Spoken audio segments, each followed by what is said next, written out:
Happy Friday, ladies and gents. We're ready to rock and roll this joint. Accelerating your business. How's that going to happen? Let's find out. Good. Shut up and sit down. The Business Bros Podcast was created for you. Learn from the business professionals who come to share their stories. Find out what's working in business, on social media, what's hot and what's not, straight from the mouths of successful entrepreneurs out there doing the real work. And now, welcome to another episode of Business. We got the fire going on. Yeah. In San Diego. Ham, take it away. A heat wave in San Diego. We're bringing the fire right here. All right, all you business pros.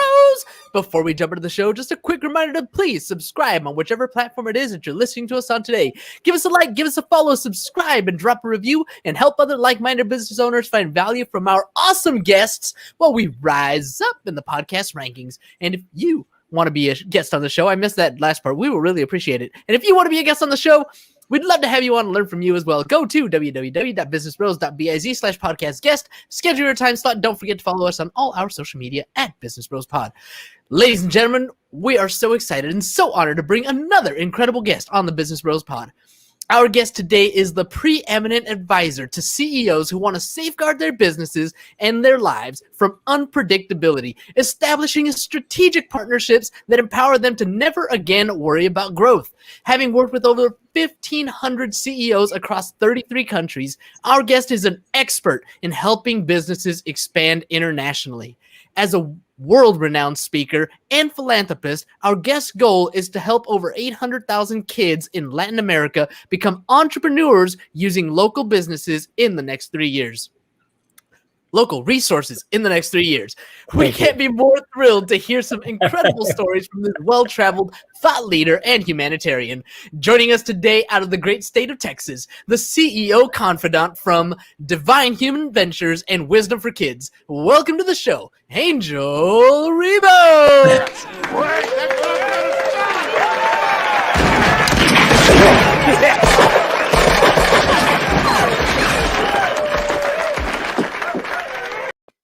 All right, Well Angel. done, well done. Thank you so much. This has been probably one of the most amazing introductions ever in my life. Thank you so much for being who you are, guys. Thank you.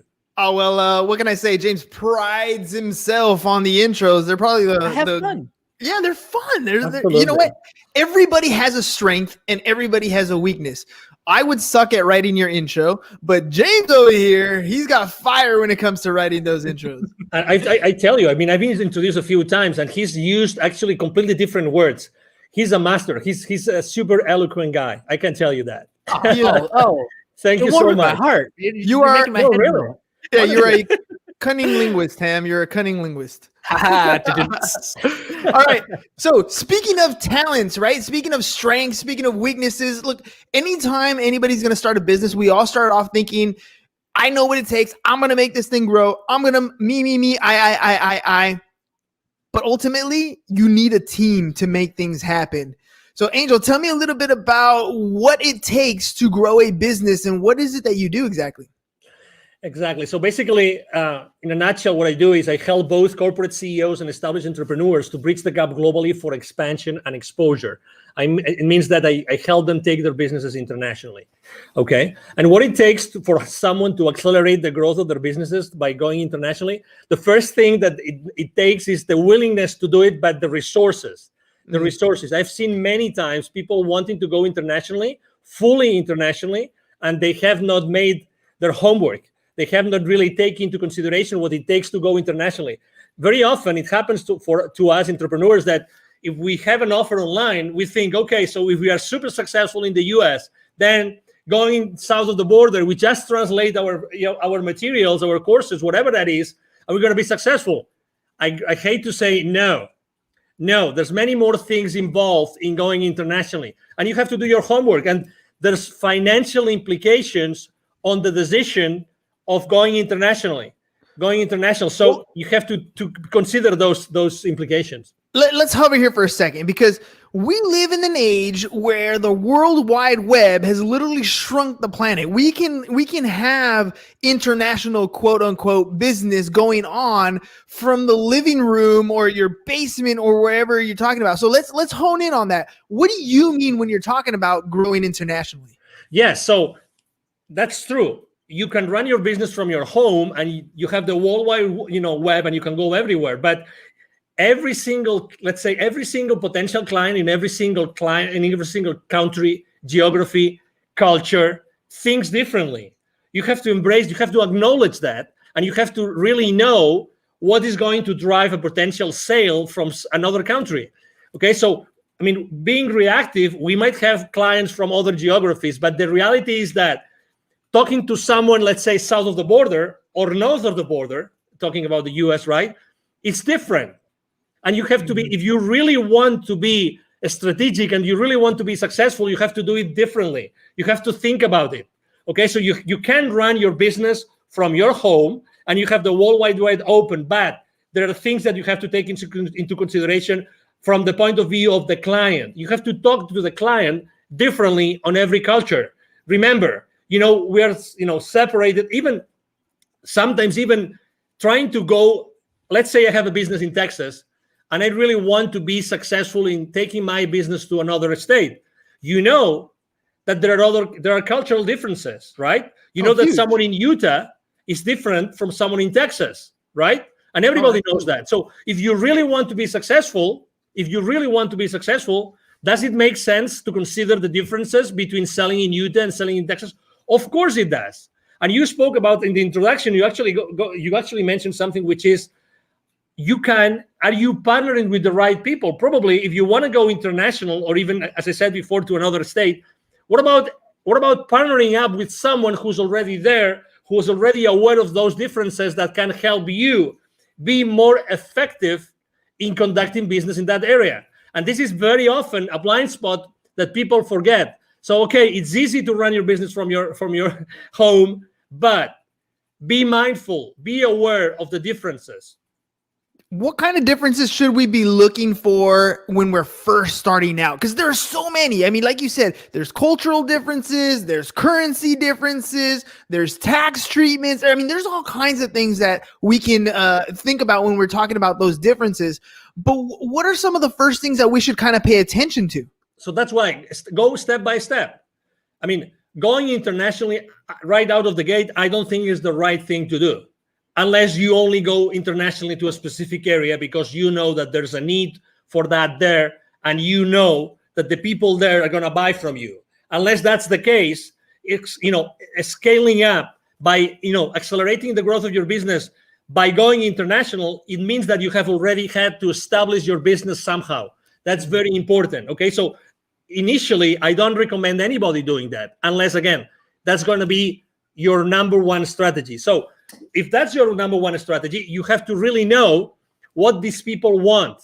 Okay, the people in this area, what do they want? So you have to really speak with these people over there.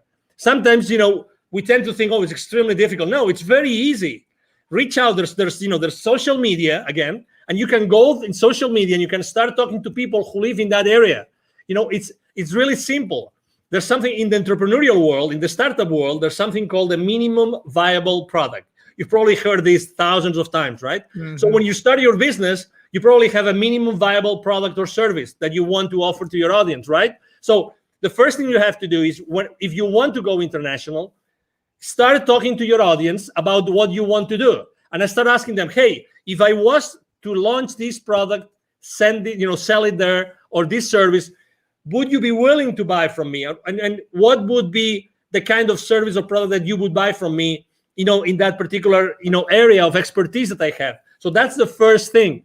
Talk to your market early on your business strategy. And sometimes, and I think that's probably, we are all to blame, for this, which is we try to be perfectionists. We try to be like, we have all the responses, all the answers before we do anything else.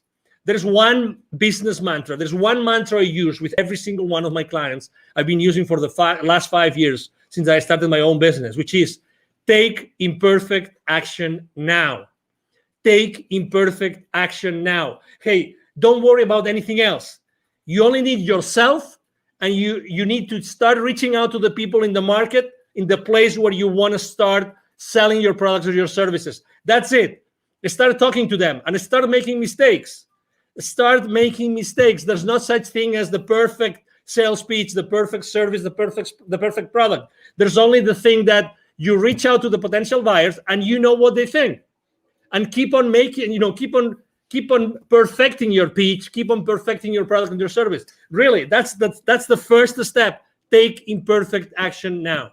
I love that. I love that because it's absolutely true. I talk about that all the time about taking action, and you have a choice. You can do it or you cannot do it. And I think the people who sit back and try to wait till it's 100% perfect are the ones who struggle. I forgot what book I read it in, but they were talking about, I think it was Mentor to Millions. And what they were saying was most successful people wait until they have about a 70% of a plan, right? After that, they put it into action because there's nothing else you can predict. At that point, you have something that's viable that'll take you in the direction that you want to go. Will it get you to the destination? Probably not. But you're moving forward and you're not stagnant and stuck in one particular situation or at worst, not taking any action, right? When I remember reading or learning about Disney, and they were opening up in China, I think it was China or Japan, I'm not sure exactly, but they were out there in the East. And when they went out there, they opened up operations right away, just like they had done in Florida, just like they had done in Disney. And they didn't take into consideration some of the cultural differences and had to restructure some things. So, acting on a plan is first and foremost. When you're talking to CEOs or different people who are ready to take that next scale, right? What's some of the fears that they have or some of those hesitations that prevent them from taking action? Well, it's always uncertainty. When you're stepping into, uncharted territories, everybody is, okay, is that going to work? How long is that going to take? There's always uncertainty. But again, there's uncertainty in everything that we do in life. So, and we still take action. So the first thing is uncertainty. And they need to know they always ask me, what are the chances that this kind of service or product is going to be successful? And I would like to share something.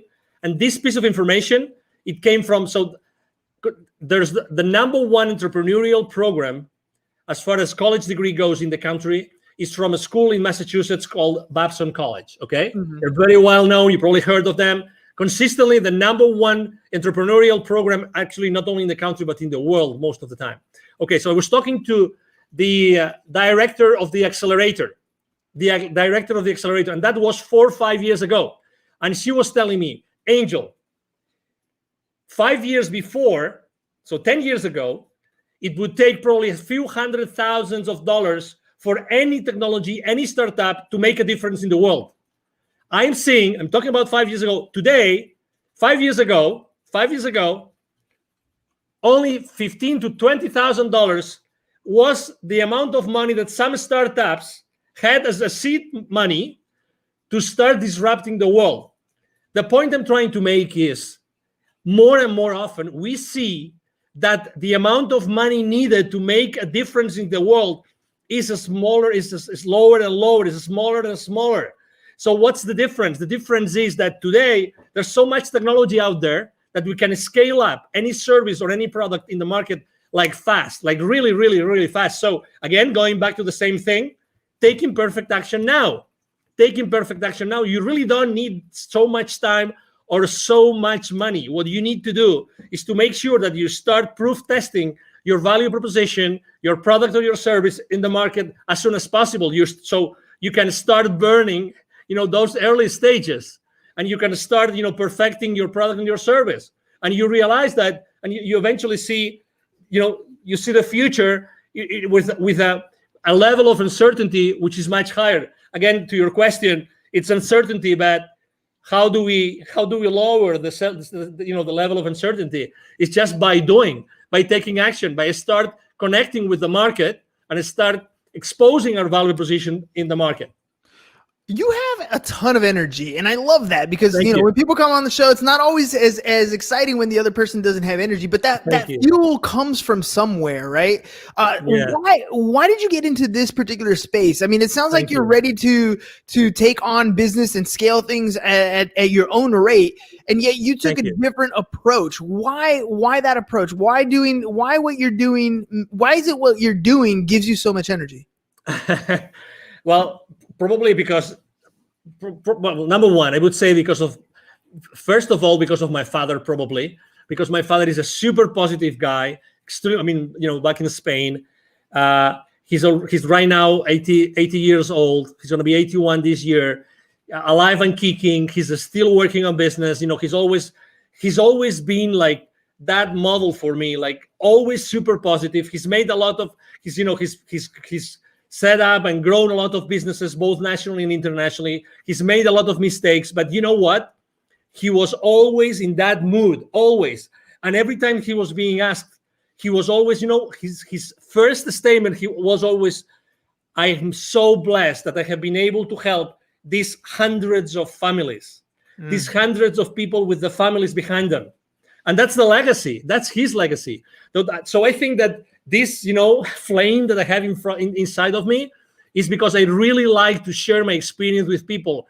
And I was born to do this. I was born to, originally, both my mom and my dad come from very humble origins, really humble origins. Still my family has a ranch in the north of Spain. That's where we come from, the Rebel family, but that doesn't mean that I couldn't do many other things. So I always had this flame inside of me of leaving a legacy, of teaching others. I love teaching. I love training. I love sharing my experiences. That's why I'm so involved with the local community here in Dallas. I'm invited to, the startup weeks, startup weekends. I'm invited to be jury sometimes. I'm very involved with business incubators and accelerators here, just because I like to share. I like to share, and it's a decision. It's a decision. It's my decision if I wake up in the morning and I show up to the world in one way or another, and that's my decision. That's my option. That's who I am. It's a Friday evening, right?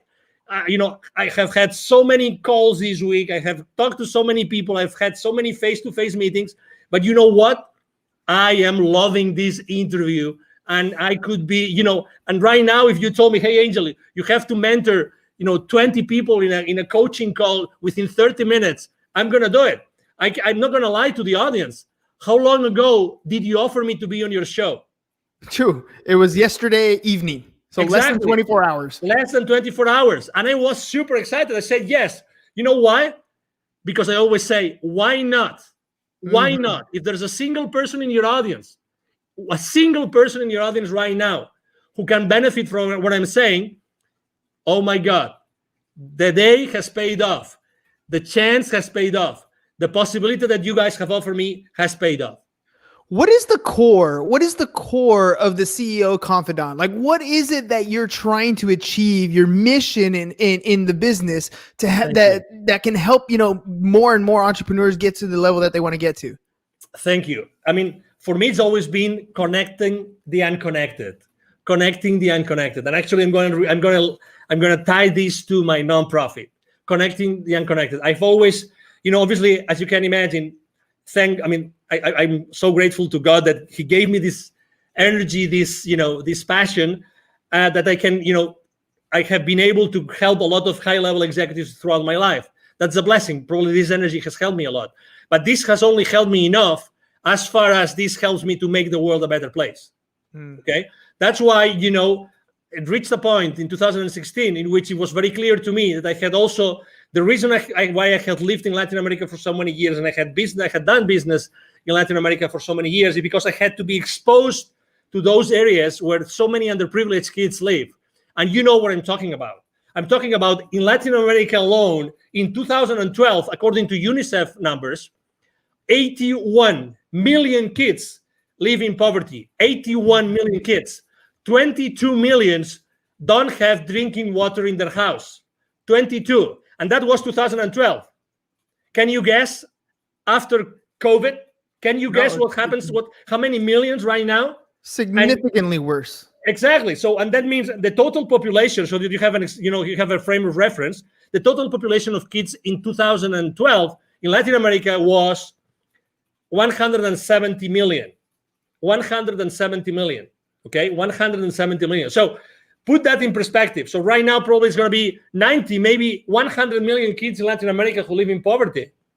Yeah. So that's why, what's my mission? I've always feel that I keep on developing and helping so many high-level executives and established entrepreneurs, because at the end of the day, what I have to do is I have to be able to have so many stories, and I have to be able to connect all those high-level executives with those entrepreneurs that have still so much to learn. And I know that if it's not me, who's going to teach them entrepreneurship? Who's going to inspire them? Who is able to bring all those lessons I learn every single day with these so powerful CEOs? Who else is going to take them to those kids in need? So that was my answer. Yeah, no, that's a beautiful answer, because you're absolutely right. I mean, we look at what we see in poverty just right in front of us, right? When we drive down the freeway, when we're in our local communities.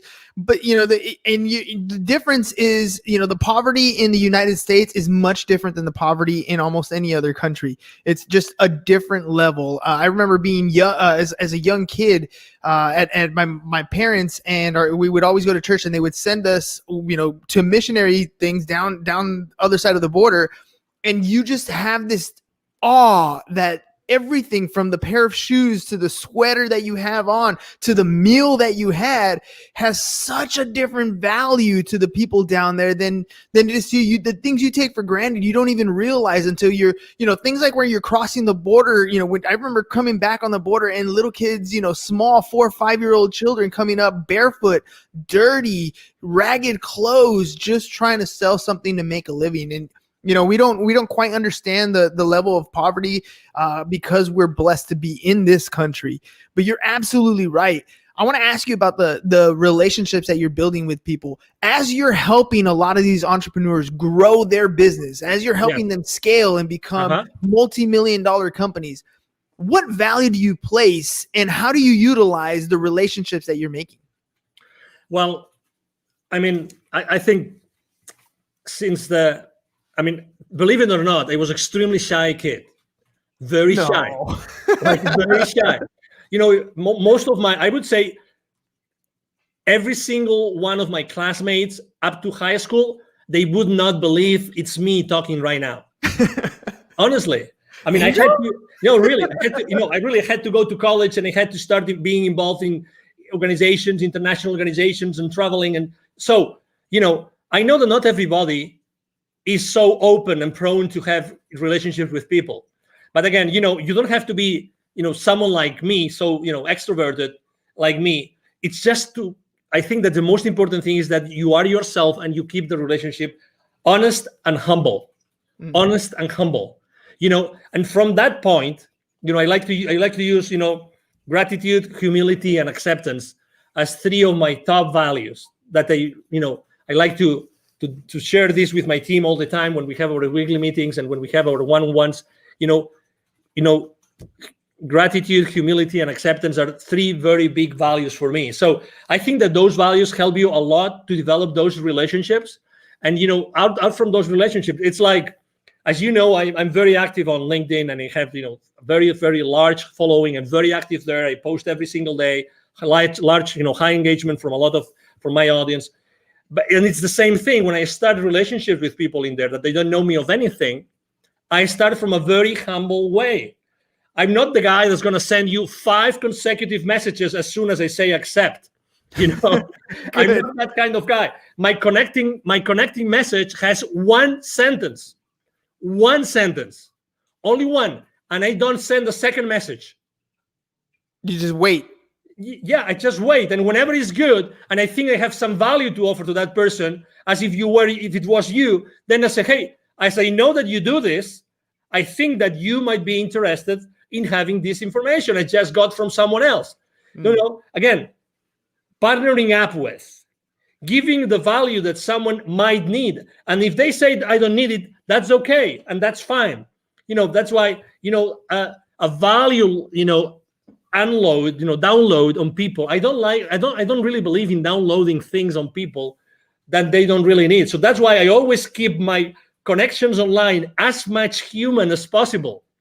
And when I left corporate America, I had like 800 connections. Right now, I have almost 27,000. Well, let me ask you about that, because you said, when you were younger, you were an introvert, and now you're very extroverted. What was it that pushed you to that next level? There's so many people out there that are introverted, and they know they have to have better relationships. They know they need to pick up the phone and talk to people. They know they need to be more extroverted, but they can't get across that point of actually making those connections. What pushed you to that next level? That's a great question, because probably I wasn't allowing myself to be myself. I was not standing on my own power. I thought that I had to fit in, and I wasn't socially enough. I wasn't enough. No, really. Because I thought that what I was standing up for wasn't enough to be just myself. So I had to be hiding, behind anything else or anybody else, until I realized that, oh my God, what I'm saying makes sense. So it was a gradual process. It wasn't, it wasn't just like, oh, tomorrow I'm going to be extroverted. And so I was fascinated by something, which was, in my case, in college, because I told you I started to bloom in college, which was becoming or being the leader of an organization, but being like the leader, but the leader behind the scenes, right? Not the leader like showing up all the time. Wizard of Oz. So sometimes, so at some point, I had no option but to be in front of a lot of people. And then suddenly, everything was going well, and I was, leading that organization in my college and everything. But there were issues. So I have to tell you that realizing that not everybody is going to like me actually helped me to be stronger. I realized that it didn't have to fit in. I realized that I have to be myself and always be myself. So I had a completely 100% certain place where I could go back and pull up the rest of my life. You know what I mean? Yeah, because if you're pretending to be someone else, you don't have that place of safety. But when you're always yourself, when you're always standing on yourself, on your grounds, then you have that place of power. And I have to also tell you, I remember the most dramatic situation in my life was actually that I got married. My first marriage was in 1996, still in Spain. And I unfortunately didn't work out, and I only was married for 5 months. Oh. And I'm not gonna disclose the circumstances, but let's say it was like being backstabbed, like big time. And I got married with my college sweetheart. Oh, come on. Now you're leaving all the meat on the bone here. Now we gotta know what's going on. No, but let me tell you, I remember as if it was now. I had to drive back. When I